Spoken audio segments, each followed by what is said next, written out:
ce qui s'est passé ce jour.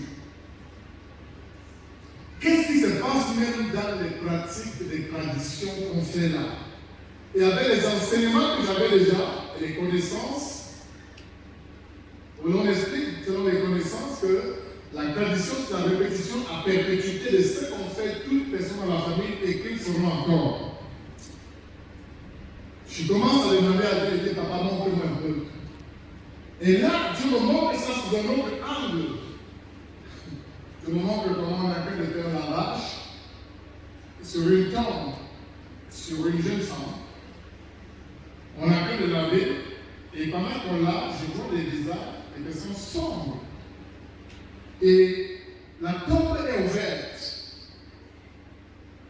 La tombe est ouverte.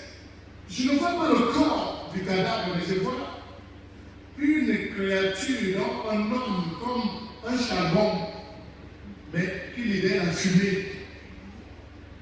Et l'esprit me dit, voilà l'esprit de mort.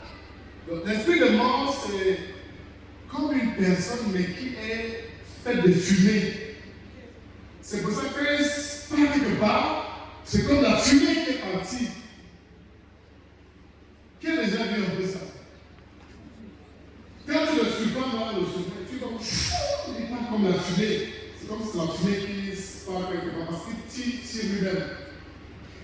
Et l'esprit me dit non. Je regarde pas la tête. Le type est là toujours. Regarde en bas, après l'esprit de mort. Il y a comme deux petites portes, là où l'esprit de mort est. Et en bas donc, il y a une calebasse. Il y a une calebasse qui est posée, enroulée par un serpent. En bas là-bas, là-bas. Allez demander à lui de conclure avant. Ça fait que tout le monde qu'on vient laver là, on prend ce qui est le précieux. Pendant que c'est en train de prendre, d'aller dans la calebasse, c'est chargé dans la calebasse, l'esprit de mort commence à libérer sa fumée. Il libère ta fumée dans les différents domaines de ta vie. La fumée là, quand tu quittes là, tu pars avec la fumée là. Tu as déjà laissé ce que tu as dit dans la calebasse qui est contrôlée par le serpent. Donc, tout le monde qui était passé ce jour, il y a ceux qui laissent les finances, ceux qui laissent les mariages, ceux qui laissent même les enfants. Le plus géant qui gouverne, donc le chef de famille qui gouverne la société de la famille, quand il a pu finir de fuir, tourner le derrière, il est à côté là. Les mêmes gens qui vous ont lavé là, quand lui vient à son tour,